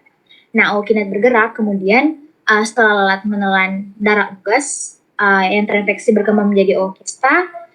Kemudian ookista ini pembentukannya terjadi dengan mengalami proses porogomi, yakni pembentukan sporozoid. Kemudian selanjutnya ada cara penularan. Nah, leukocytosis dapat ditularkan oleh lalat hitam, Simulium sp dan serangga P2 atau Quilicoides sp. Nah, kedua spesies serangga tersebut bertindak sebagai vektor dan menginfeksi unggas sehat melalui gigitan. Seperti yang teman-teman boleh lihat di layar sebelah kanan ini ada gambar Quilicoides betina dan sebelah kiri ada Simulium trifaciatum. Oke, next. Selanjutnya ada distribusi penyakit. Untuk leukocytosis sendiri itu tersebar di seluruh dunia seperti Amerika Serikat, Kanada, Eropa, Afrika, dan negara-negara di Asia Tenggara, Indonesia. Nah, di mana negara-negara ini merupakan negara endemik. Prevalensi kejadiannya itu bisa kita lihat di Indonesia sendiri, di Provinsi Bali, kejadian pada ayam dan buras dan itik itu mencapai 53,58% dan 23,75%. Sedangkan untuk Provinsi Aceh sendiri untuk ayam broiler dan itik masing-masing mencapai 30% dan 24%. Baik, terima kasih untuk materi yang saya bawakan. Saya serahkan selanjutnya kepada rekan saya. Terima kasih. Oke, terima kasih atas waktu dan kesempatan yang telah diberikan. Di sini saya akan menjelaskan tentang pengenalan penyakit. Yang pertama, gejala klinis. Leukocytosis menyebabkan unggas mengalami anemia, leukositosis, thalassemia, anoreksia, lesu, diare berwarna hijau, dan bahkan gangguan pada saraf. Secara umum, pada ayam layer, leukocytosis ini menyebabkan produksi telur menurun. Gejala klinis dari penyakit ini muncul 1 minggu setelah infeksi. Jika tidak diobati dan ditangani secara baik, kematian dapat terjadi setelah 7 hingga 10 hari setelah gejala klinis muncul. Oke, selanjutnya patologi. Unggas yang terinfeksi leukocytosis ini akan menunjukkan lesi berupa adanya bercak-bercak perdarahan pada paha, dada, abdomen, kulit, dan kulit sekitar mata. Bercak-bercak pendarahan juga dapat kita temui pada hampir seluruh bagian organ tubuh dalam pada unggas. Hati dan limfa secara khusus ditemukan mengalami pembesaran. Oke, selanjutnya. Next. Di sini kita bisa lihat bersama bahwa gambar dari teki atau lesi merah pada organ visceral unggas. Next slide. Oke, selanjutnya diagnosa. Leukocitogenesis dapat didiagnosa dengan melihat gejala klinis yang muncul, pengamatan, melakukan pemeriksaan ulas darah tipis, histopatologi, dan pemeriksaan serologis. Lalu, diagnosa bandingnya ialah mirip seperti penyakit ILT, gumboro mucosalisis, keracunan sulfa, kolera pada unggas, dan infeksi protozoa darah yang lain. Next slide.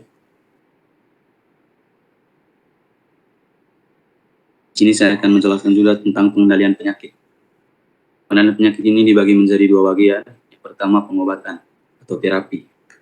Pengobatan leukositogenesis ini dilakukan dengan cara memberikan piremetamin dosis 1 part per million. Yang kedua, sulfadimectoxin dosis 10 part per million. Dan atau yang memberikan dampak yang efektif dalam pencegahan penyakit ini ialah pemberian obat clopidol dengan dosis 125 part per million. Selanjutnya pencegahannya. Oke, pencegahan yang dapat kita lakukan untuk mencegah di penyakit leukositogenesis ini. Yang pertama, menjaga kebersihan dan sanitasi kandang, selalu penggunaan perangkat atau lighter, antrakan atau kimia perangkap serangga, dan repelen atau kimia pengusir serangga. Sekian saja presentasi dari kami. Waktu dan kesempatan selanjutnya saya berikan kepada moderator. Baik, terima kasih. Untuk Dok Oka sendiri, apakah kita lanjut kepada diskusi atau bagaimana, Dok?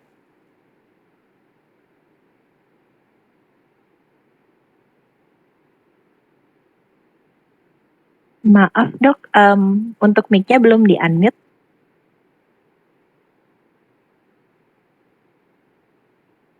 Oke, lanjut.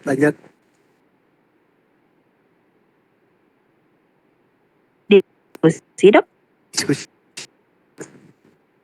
Untuk teman-teman yang ingin bertanya bisa menyampaikan pertanyaan melalui kolom komentar atau mungkin bisa langsung on mic. Terima kasih.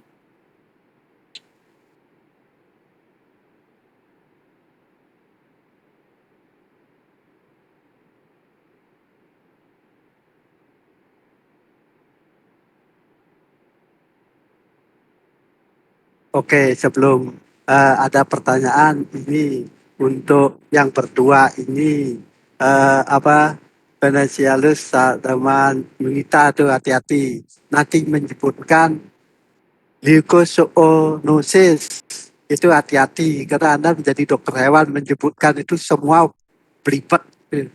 Leukosoonosis, leukositozoon. Kamu coba sebut leukositozoon. Berdua. Leukosoon. Nah, sudah. Itu hati-hati ya nanti dokter hewan nanti tertawakan nanti. Oke, itu hati-hatinya. Oke. Ya mungkin yang apa yang dijelaskan tadi itu sudah jelas sehingga baik di kolom komentar tidak ada chat. Untuk itu saya mengucapkan terima kasih kepada kelompok berapa ini? Kelompok 8A. 8A atas bantuannya menjelaskan ke teman-temannya sehingga mudah-mudahan dengan mendengarkan 2 kali, melihat 2 kali apa yang kita sampaikan pada siang hari ini bisa melekat pada pemikiran Anda masing-masing. Terima kasih. Dan untuk selanjutnya saya persilahkan kelompok yang satu lagi, yaitu kalau nggak salah babesiosis. Baik, terima kasih, Dok. Terima kasih, Dok. Terima kasih. Terima kasih, Dok. Terima kasih.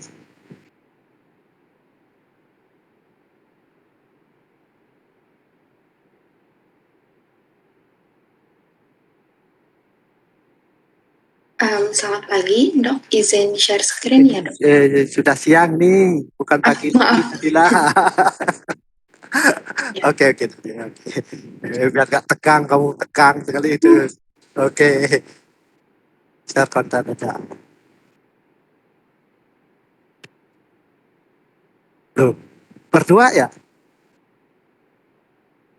Ini berdua. Tadi ada ganteng, ada cantik. Kok ini cantik-cantik? Oh, baru kelihatannya ganteng. Ini baru kelihatan. Cewek-cewek aja cantik semua. Ini. Oke, lanjut.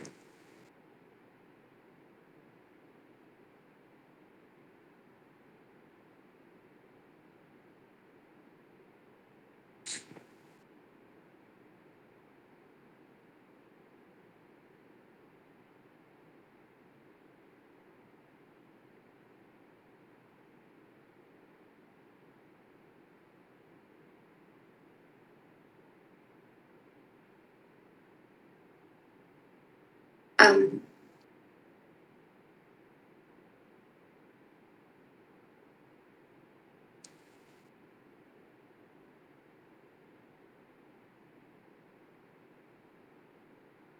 Ya, baru kelihatan sudah.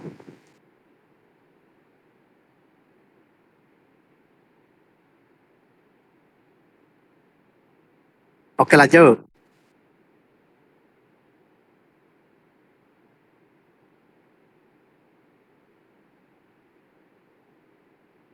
Baik, selamat siang pada Dok Oke selaku dosen pembina dalam mata kuliah ilmu penyakit parasiter. Selamat siang juga kepada teman-teman semua yang sudah hadir dalam room Webex ini. Di sini kami izin untuk mempresentasikan hasil pekerjaan kelompok kami, yaitu mengenai babesiosis yang beranggotakan Ketut Nanda Maharanti dengan 5/064, saya sendiri Stephen Adrianto dengan 5/069, dan Nadira Bunga Intan dengan 5/070. Next.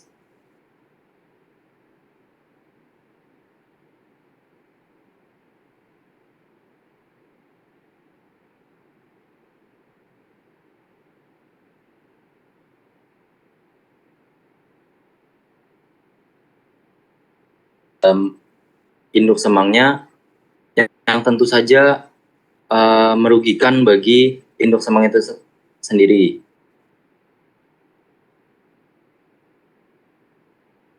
Pun menetap lama pada tubuh induk semangnya. Jenis parasit darah ini terbagi menjadi 4, yaitu nematoda darah, trematoda darah, cestoda darah, dan protozoa darah. Yang akan kami bahas pada kali ini adalah protozoa darah. Penyakit yang disebabkan protozoa darah ini dapat mengakibatkan rusaknya atau hancurnya sel-sel darah pada induk semang yang akan menyebabkan induk semang tersebut mengalami kekurangan sel darah merah ataupun anemia. Akibat dari anemia ini sendiri dapat berdampak pada terganggunya fungsional pada semua sistem tubuh, baik dari sistem pernapasan, pencernaan, sirkulasi, reproduksi, pada akhirnya dapat memungkinkan dapat terjadinya kematian. Next.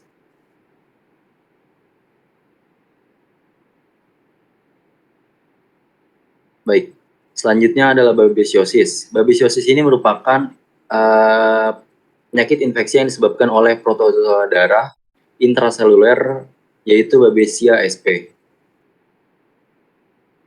yang merupakan juga penyakit infeksi yang terjadi pada hewan dan bisa menular kepada manusia ataupun zoonosis. Babesia sp ini merupakan parasit yang menimbulkan infeksi akibat gigitan caplak sebagai vektornya. Mortalitas dari penyakit ini berkisar 5%, meskipun telah dilakukan pengobatan pada ternak tersebut. Dan jika tingkat kematiannya dari 50-100%. Next. Baik, selanjutnya akan dilanjutkan oleh teman saya. Terima kasih. Baik, terima kasih. Perkenalkan, saya Nalira Bunga Intan dengan NIM akhir 070 dari kelas B akan melanjutkan presentasi. Selanjutnya adalah morfologi Babesia species. Babesia species ini berbentuk seperti biji apel, juga seed-like, dan juga form atau berpir. Babesia spesies ini terbagi menjadi dua jenis, yaitu Babesia kecil dan Babesia besar.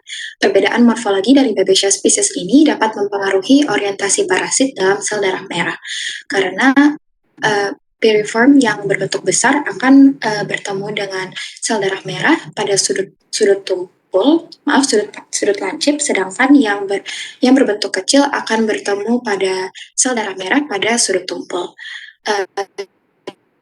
Contoh dari itu berkisar ukuran 2,5 hingga 5, mikrometer. Sapi yaitu Babesia bigemina dan Babesia major.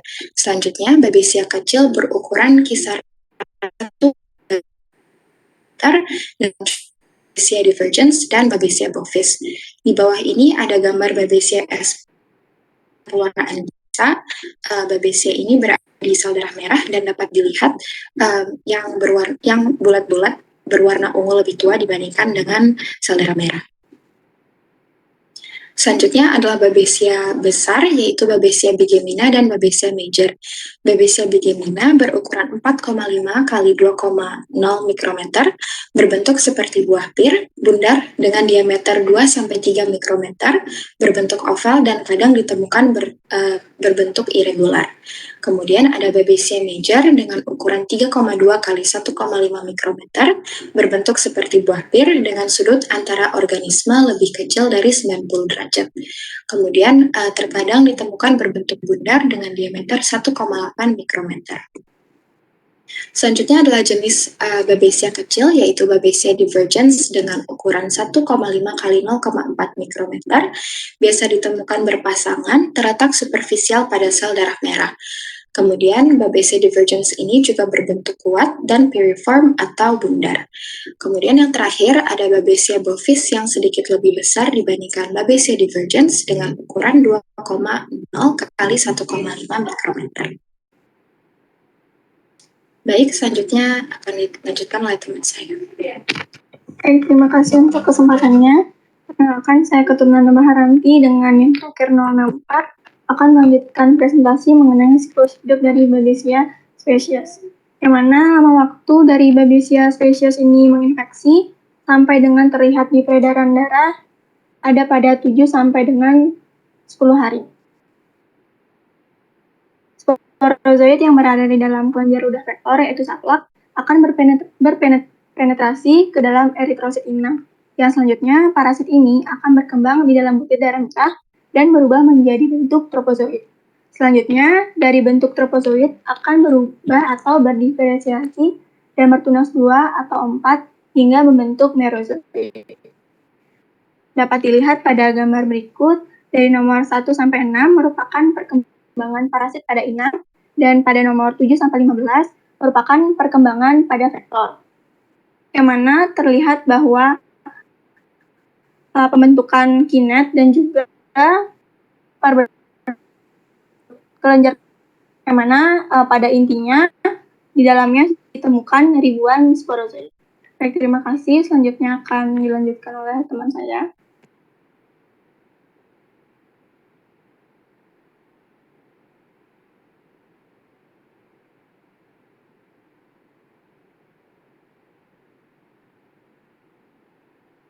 Baik, selanjutnya saya akan menjelaskan mengenai etiologi. Babesia sp ini pemberian namanya berasal dari penemunya itu sendiri, yaitu Victor Babes, yang melakukan identifikasi organisme dalam sel darah merah sapi pada tahun 1888. Selanjutnya pada tahun 1893, Victor Babes ini pada sapi yang mengalami hemoglobinuria di Texas. Untuk kasus babesiosis pada manusia itu sendiri terjadi pertama kali pada tahun 1957 pada peternak sapi. Dan caplak yang menjadi vektor dari Babesia itu sendiri ada Rhipicephalus microplus, Rhipicephalus annulatus, Rhipicephalus decoloratus, Rhipicephalus gegi, dan Rhipicephalus eversi.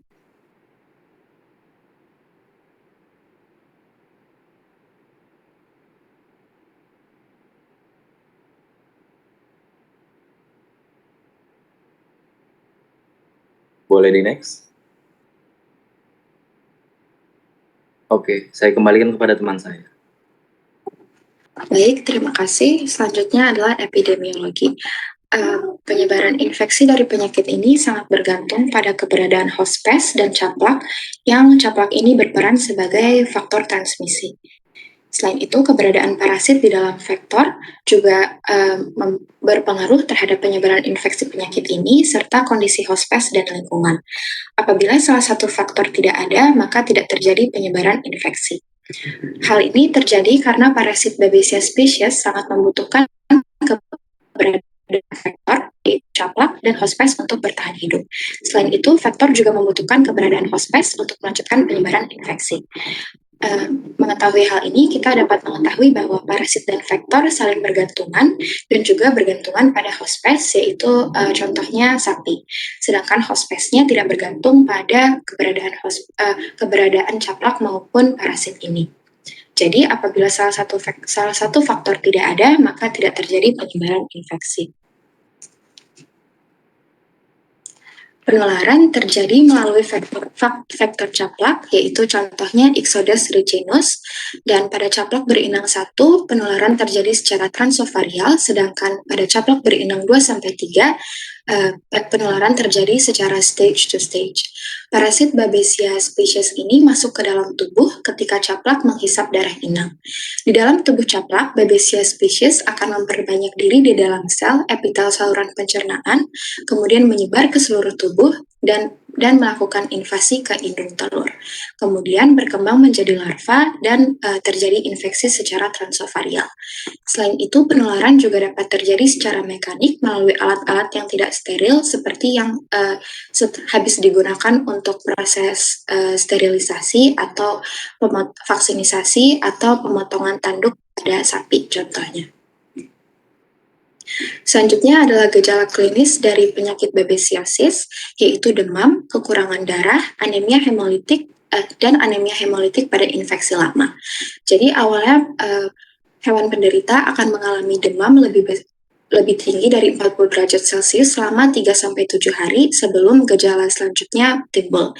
Kemudian hewan penderita akan menunjukkan bulu yang kusam, penurunan nafsu makan, ruminansi yang terhenti, depresi, peningkatan laju pernapasan, serta lesu dan kesulitan bergerak. Gejala klinis lainnya juga hemoglobinaria, yaitu urin yang mengandung darah hingga warnanya terlihat seperti kecoklatan. Kemudian pada beberapa wilayah penyakit ini juga disebut sebagai red water disease. Kemudian gejala klinis lainnya yaitu jaundice pada infeksi yang berlangsung lama. Jaundice ini adalah warna kekuningan pada kulit atau lapisan pada mukosa. Terkadang teramati juga gejala saraf seperti berputar-putar dan konvulsi. Jadi ini gambar dari gejala klinis penyakit babesiasis. Yang pertama itu ikterus atau jaundice pada membran mukosa vagina. Jadi teman-teman bisa melihat membran mukosanya itu terlihat kekuningan. Kemudian sebelahnya adalah hemoglobinaria. Di panah yang ditunjukkan pada panah warna biru adalah urin yang terlihat kecoklatan. Kemudian di sebelahnya hewan penderita yaitu sapi memiliki kondisi tubuh yang buruk, dan yang terakhir adalah membran mukosa mata yang pucat. Baik, terima kasih. Selanjutnya dilanjutkan oleh teman saya. Baik, saya akan menjelaskan mengenai patogenesis dari infeksi Babesiosa sp. Infeksi Babesia sp ini pada peredaran darah dapat menyebabkan peningkatannya sitokin yang dapat menimbulkan demam. Selain itu, sitokin yang jumlahnya berlebih ini dapat menyebabkan kerusakan pada sel dan eritrositnya itu sendiri akan menjadi pecah. Perkembangan Babesia sp pada eritrosit dapat menyebabkan pecahnya eritrosit dan menyebabkan terjadinya anemia.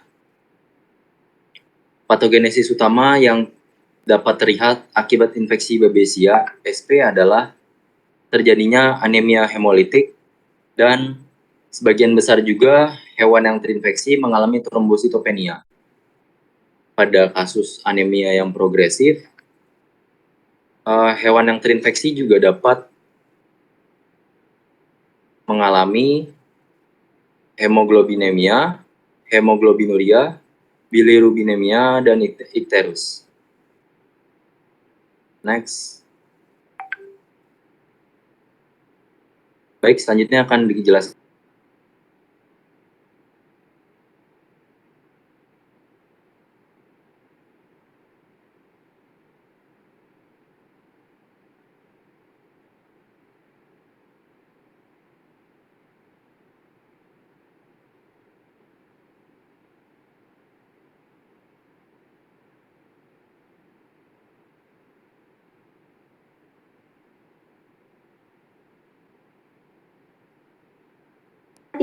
dikeringkan dengan suhu ruangan. Adapun pemeriksaan mikroskopis ini menggunakan mikroskop cahaya dengan perbesaran sebesar 1000 kali. Berikut merupakan gambar yang terlihat dari hasil pemeriksaan mikroskopis, yang mana gambar tersebut menunjukkan adanya Babesia spesies pada hewan ternak sapi. Next. Selanjutnya, diagnosa yang dapat dilakukan juga menggunakan PCR atau polymerase chain reaction, tetapi PCR ini tidak mampu membedakan investasi yang terjadi baik secara akut ataupun kronis. Selanjutnya adalah PCR ELISA, yang mana metode ini dilaporkan setidaknya 1000 kali lebih sensitif daripada teknik preparat hapus darah. Adapun diagnosa secara serologik dapat dilakukan dengan CFT, FAT, dan juga ELISA. Adapun diagnosa banding dari penyakit babesiosis ini, yang pertama adalah trypanosomiasis, selanjutnya anaplasmosis, selanjutnya filariasis, selanjutnya bacillary hemoglobinuria, leptospirosis, erythrozoonosis, repeated poisoning, dan juga chronic copper poisoning. Next. Selanjutnya adalah pengendalian, yang mana pengendalian ini dapat dilakukan untuk mengendalikan persebaran dari penyakit babesiosis. Yang pertama dapat dilakukan dengan vaksinasi, yang mana vaksinasi ini menggunakan Babesia bovis dan juga Babesia bigemina yang telah dilemahkan untuk mengurangi virulensinya, yang mana dilaporkan cukup efektif dan banyak dilakukan di beberapa negara, seperti negara Argentina, negara Brazil, Uruguay, dan juga Afrika. Selanjutnya, sapi-sapi yang diimpor itu dari negara lain sebaiknya diberikan vaksin di negara asal minimal sebulan sebelum sapi-sapi dimobilisasi atau dikapalkan untuk mencegah adanya penyebaran penyakit babesiosis di negara lain. Pengendalian ini juga dapat dilakukan dengan vaksinasi menggunakan vaksin trivalen yang mengandung Babesia bovis, Babesia bigemina, dan juga Anaplasma marginale, ataupun vaksin bivalen yang mengandung Babesia bovis dan juga Anaplasma marginale, yang mana kedua vaksin tersebut telah diproduksi. Selanjutnya adalah pencegahan dari penyakit babesiosis. Pencegahan ini dapat dilakukan dengan melakukan pembatasan dan juga menghindari kontak dari hewan ternak yang telah terkena serangan tungau. Karena ternak yang telah terkena serangan tungau dapat berpotensi untuk menularkan penyakit babesiosis. Selain itu, dapat dilakukan juga penyemprotan insektisida dan juga repelan. Baik, selanjutnya. Baik, sekian dari kelompok 8B. Terima kasih.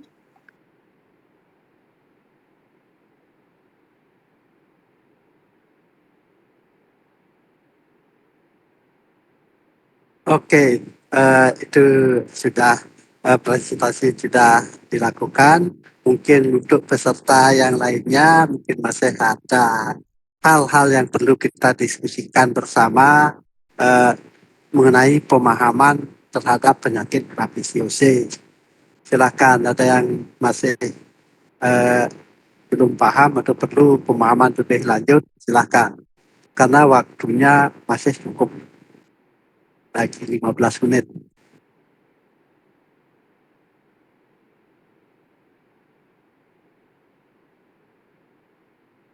Kalau belum ada, mungkin ini ada chat ini, ada chat.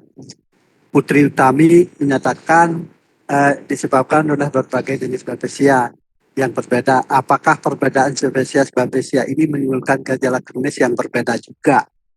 Ya. Apakah perbedaan spesies menimbulkan gejala klinis yang berbeda? Siapa mau menanggapi? Mungkin saya izin mencoba menjawab, Dok. Silakan. Nadina. Ya, baik. Jadi gejala klinis yang tadi saya sebutkan itu merupakan gejala klinis dari penyakit babesiosis secara umum.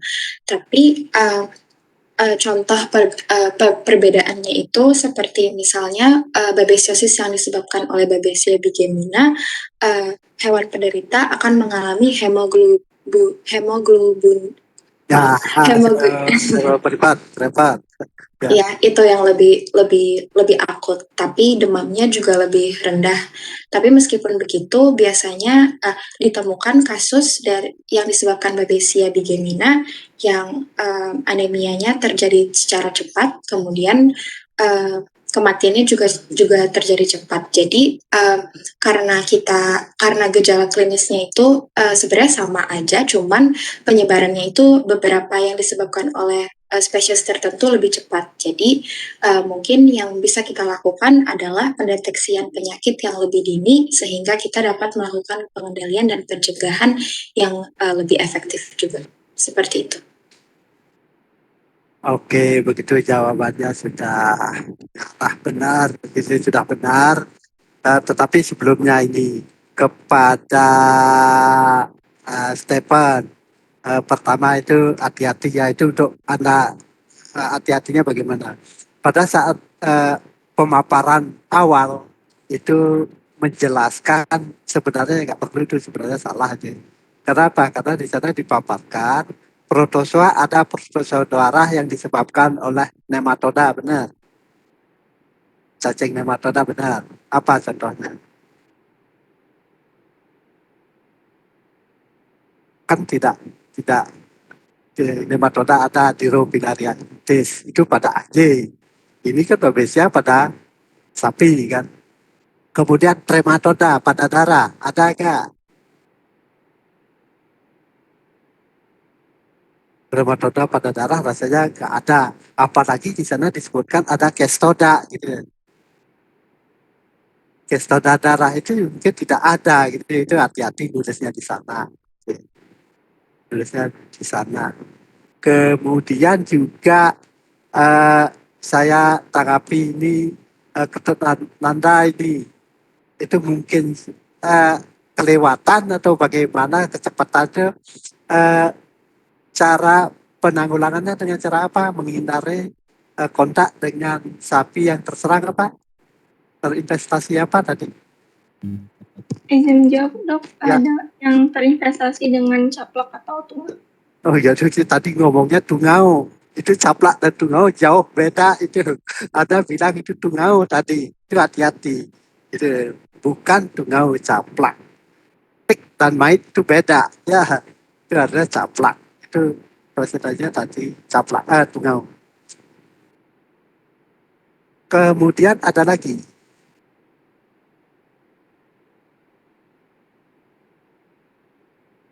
Ini ada lagi. Regina,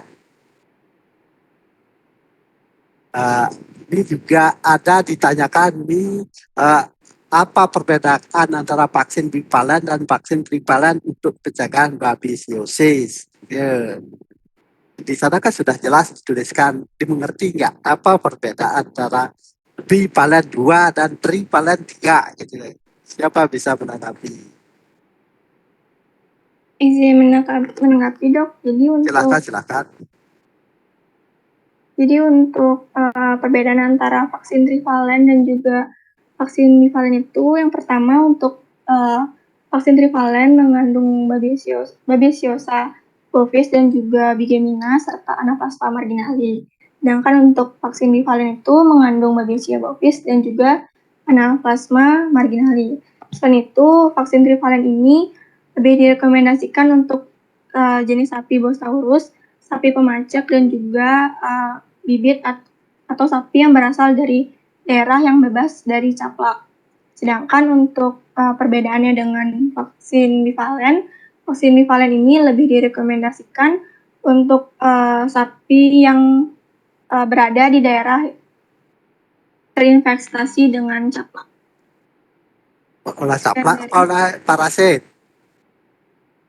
Oleh caplaknya yang ditakuti apa parasitnya, protozoa darahnya?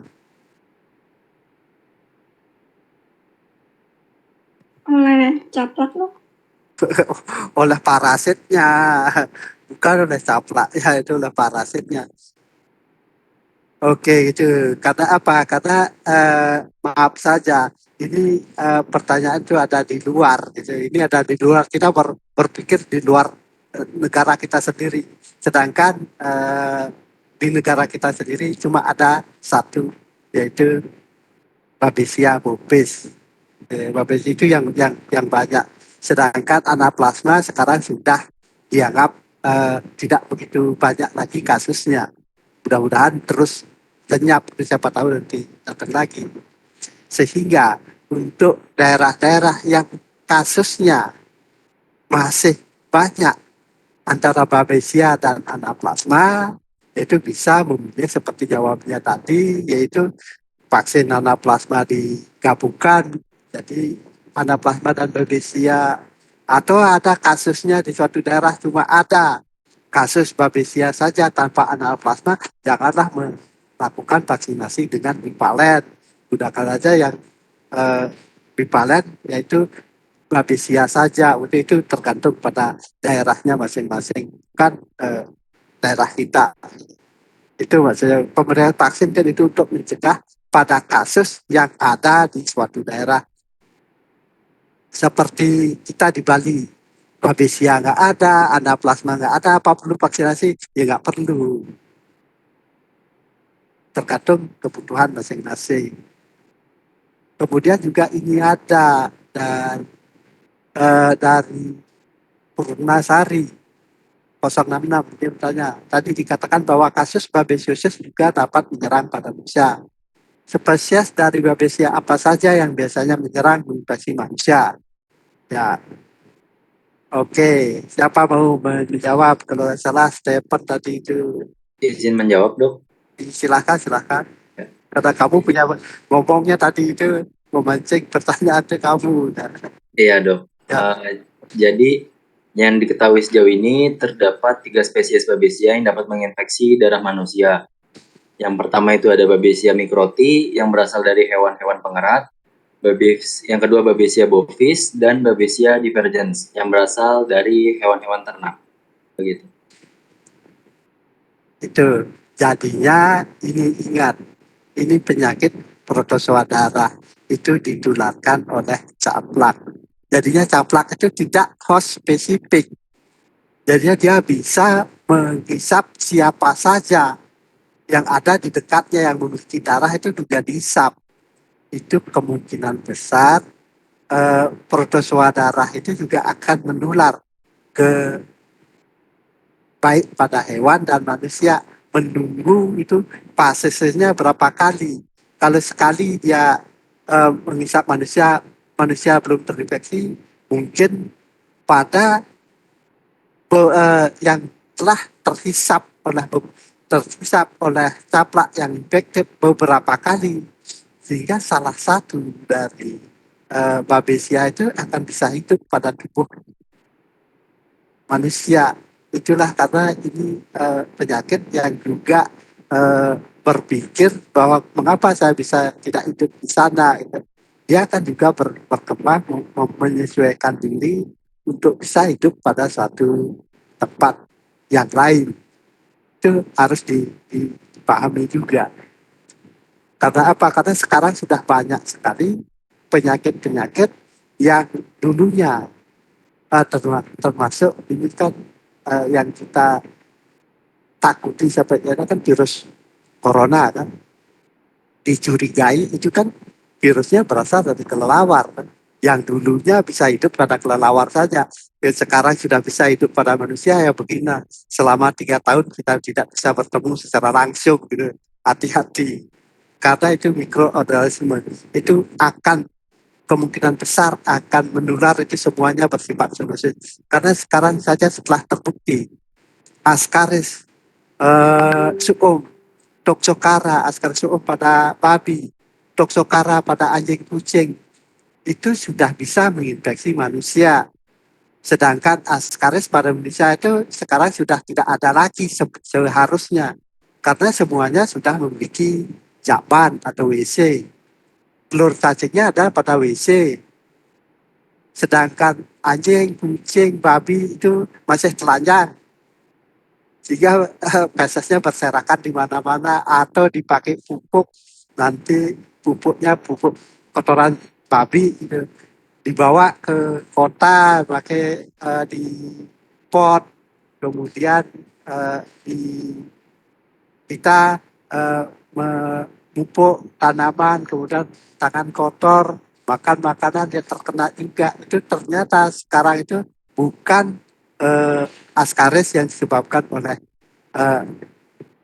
Ascaris pada manusia, itu sudah Ascaris yang disebabkan oleh kotoran babi dan anjing kucing gitu.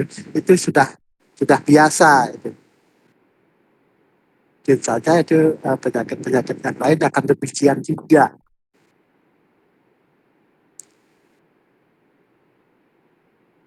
Oke, ada lagi? Ya, karena sudah waktu, maaf saja ini waktunya tinggal 4 menit saja. Terima kasih kepada kelompok 8B Ibu. 8B, Dok. 8B atas presentasinya, membantu saya menyampaikan atau lebih pemahaman kepada teman-teman yang lainnya. Seperti saya katakan tadi, mudah-mudahan dengan berkali-kali kita ngomong dan ini juga sudah banyak diskusi, mudah-mudahan itu apa yang menjadi tujuan kuliah kita itu tercapai dengan sempurna. Akhir kata, sekali lagi terima kasih karena sudah waktu. Silahkan meninggalkan ruangan saya. Terima kasih. Terima kasih, Dok. Selamat siang. Terima kasih. Terima kasih, Dok. Selamat siang. Terima kasih.